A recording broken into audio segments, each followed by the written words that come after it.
Hey everybody, welcome back to part 3 of the Hasegawa YF-19 project. I just realized, looking over at the old video, I said in the beginning of part 1 that it was going to be an Air Force project, and I thought in the beginning I was going to make it an Air Force platform, but I had made the decision that it just somehow was going to look better as a Navy aircraft. So, sorry for that, but it's definitely coming along as a US Navy bird.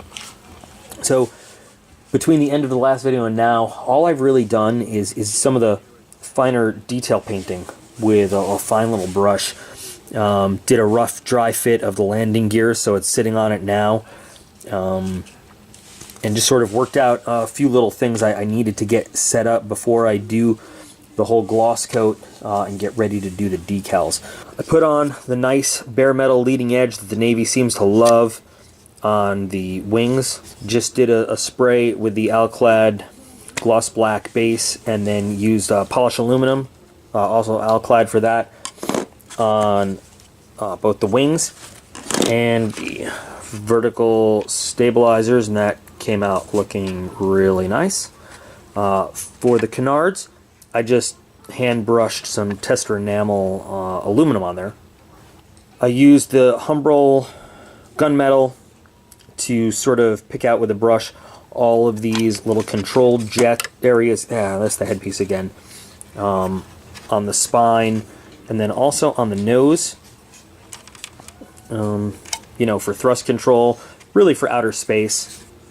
But what's to say they couldn't use that in the atmosphere either. Decide where that little headpiece fits, and by the way, on the head, I just did some gunship gray, just for contrast, really. Some natural metal on the end of that antenna. We picked out all little black boxes, and some of them are green and gunship gray, actually. But that's going to sit right there nicely, and when I do kind of like a black wash down there, it'll really make everything stand out pretty well. These little areas on the nose, they're going to be covered with clear parts when they're done.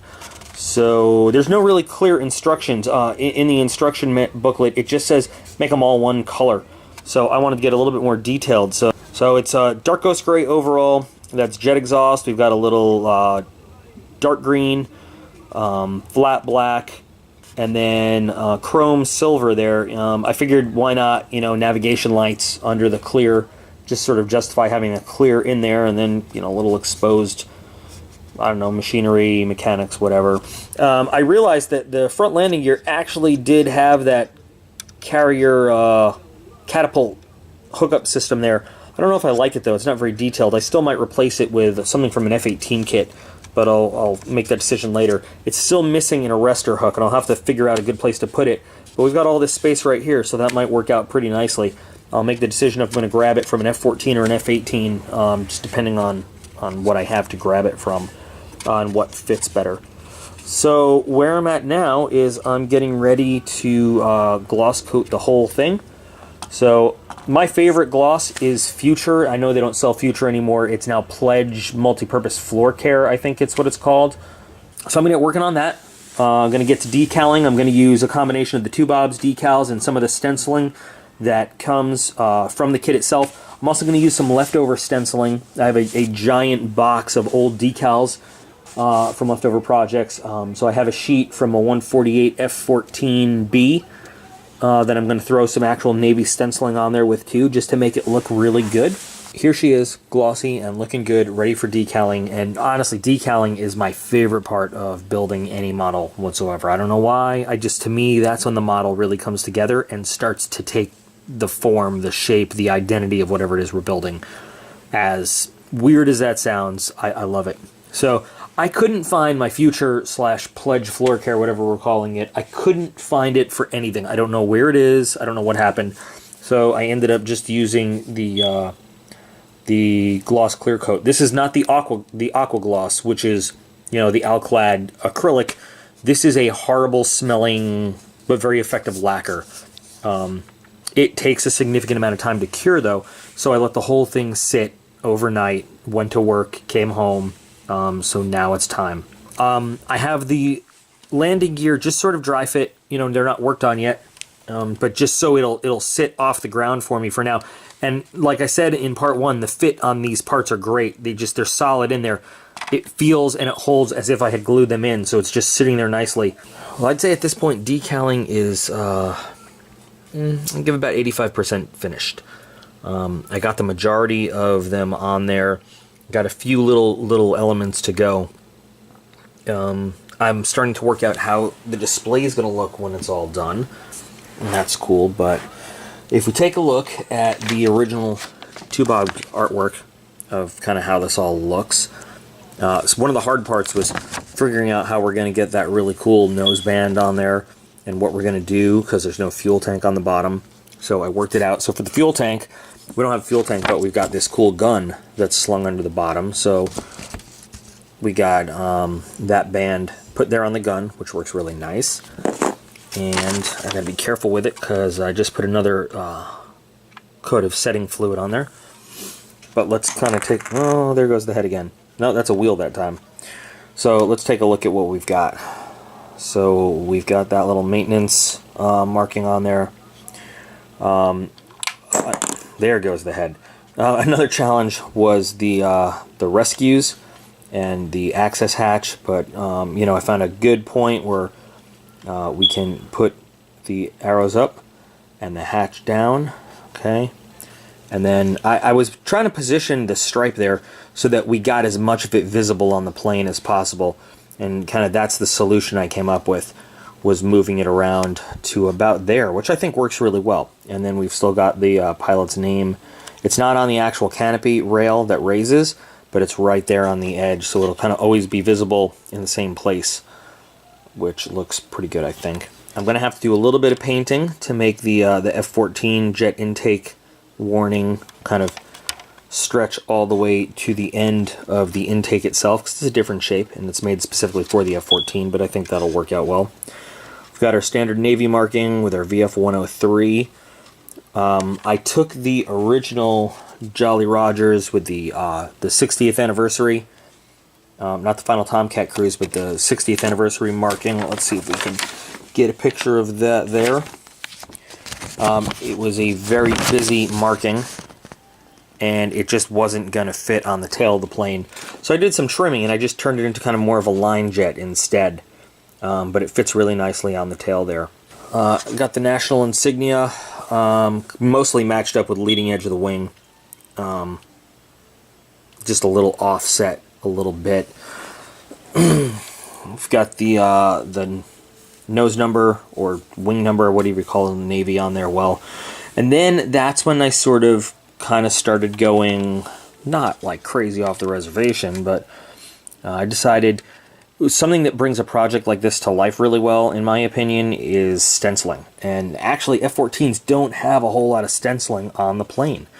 So I decided I was going to have to just sort of give it my own touch there. And of the stenciling F-14s do have, they have a whole lot of no steps on the wings. So that's what I went with. And in order to accomplish that, the two-bob set really, it doesn't really have any stenciling besides the you know, the rescue panels and all that stuff really to speak of. So what I needed to do was maintain the low visibility marking scheme.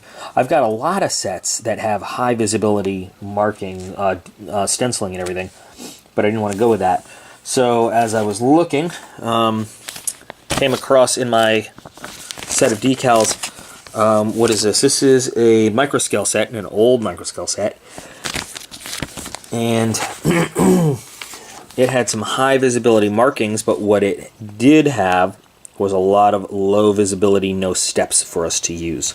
Now these were old decals. This whole thing was used up, and about half of them just broke apart in the water. So it took me a while to realize I needed to get the good old Testors, excuse me, decal bonder, just to keep them from falling apart in the water.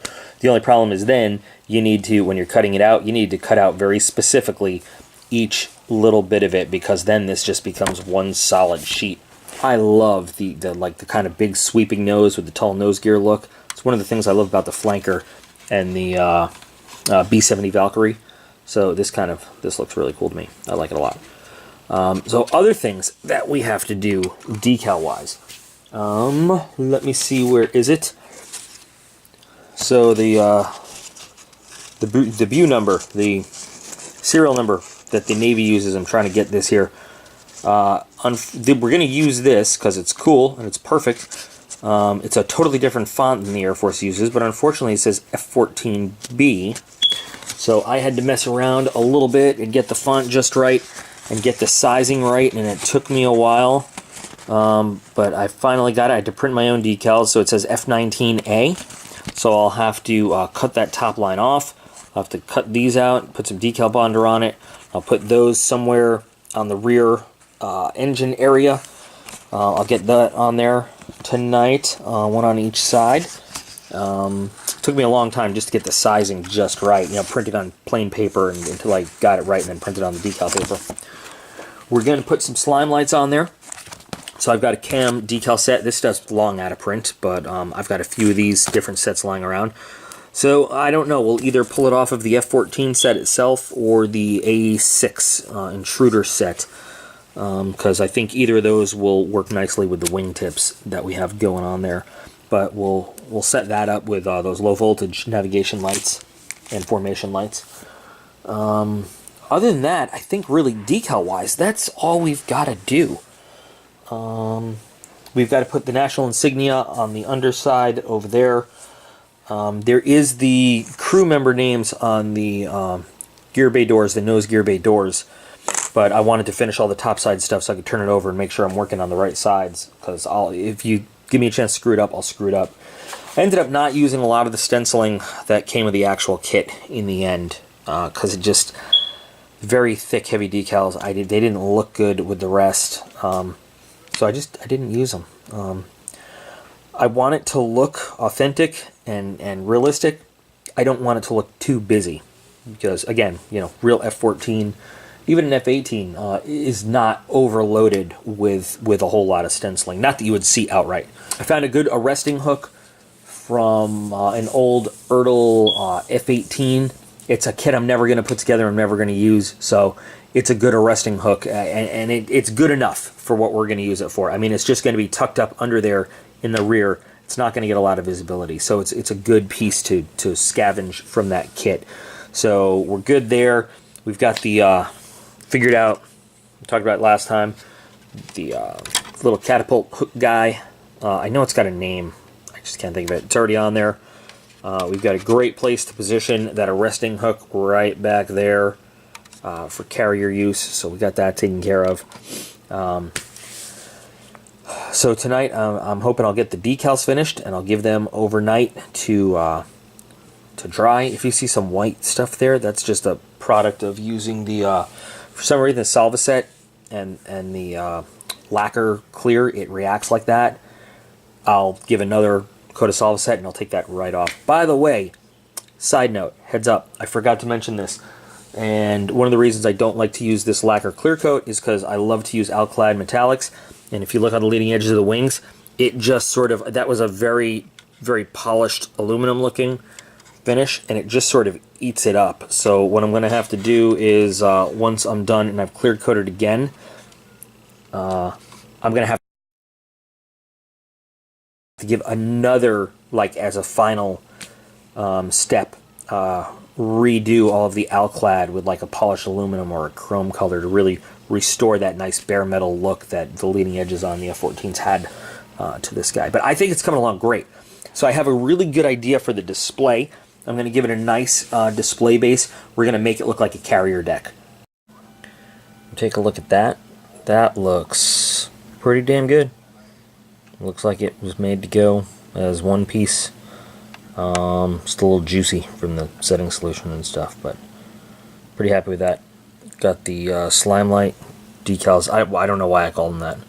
Should probably just call them low voltage lights, but I'm hand holding the camera right now, so get a better angle without so much glare to really see how all the decals kind of come together on this.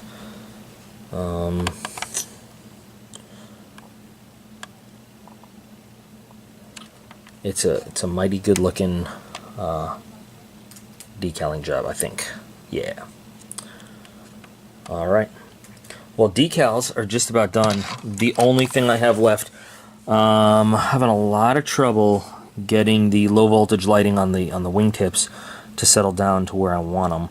And I've got to do the national insignia on the bottom of the other wing.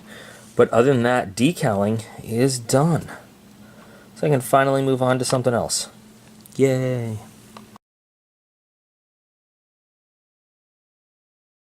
I've moved on from the decals, starting to work on some of the final weathering and finishing. Kind of jumping around in steps a little bit, so I haven't done anything with the landing gear wells, haven't painted the backs of the gear bay doors, or the landing gears themselves. I just really wanted to start the weathering process up a little bit on this. Not so much weathering, but, you know, panel lines and stuff like that. Just to try to get an idea of how used this was going to look when we were all done. As I was going through all that and I was working on the base, came to realize that we can have this plane sitting on this little base that'll look pretty nice, but having it open canopy and everything, I just felt like something was missing. And then I figured that one little thing to tie it all together is a boarding ladder for the crew. So a Hasegawa F-16B sacrificed this. This is the rear seat boarding ladder. I had to modify it from the original design to get it to fit here just right, but it's going to have to be glued in place to sit just right on the completed model. But I had it sitting really nicely the other day. But you can get an idea of where it's going to go. So this is actually going to give us just a little bit more, I don't know, realism, kind of. That the crew might be ready to board on this thing, you know, at any time. Lots of trial and error to get this thing to actually fit right to sit there, but I've got to weather the ladder up a little bit. We'll see how that all plays into it later on. Just by chance, I didn't know that this existed, but I guess Testers now makes acrylic washes, which is pretty nice. So I figured I'd pick one of these up, saw it in, I think, a Michael's, just randomly looking for something else, and it's been pretty good. Much more convenient than having to mix up my own wash and get it just right with plain black paint. Doesn't do everything I want it to do, so I'm still going to have to do that.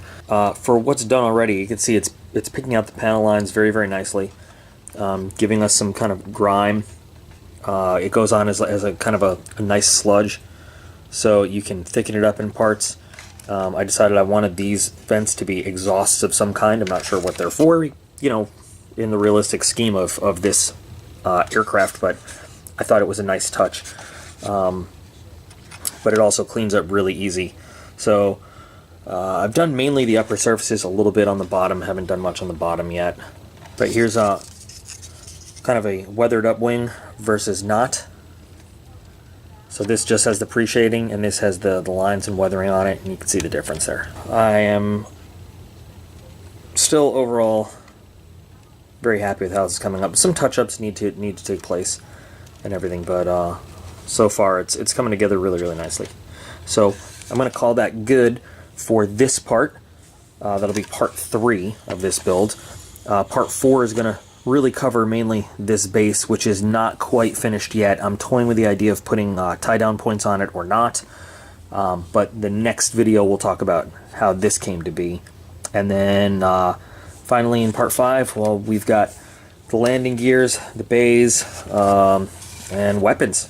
Although let's not forget the cockpit interior. We've got to finish touching up that seat and things, but you know, lots of little detail work to do for the last part of this as we drop parts off and get ready to finish it up.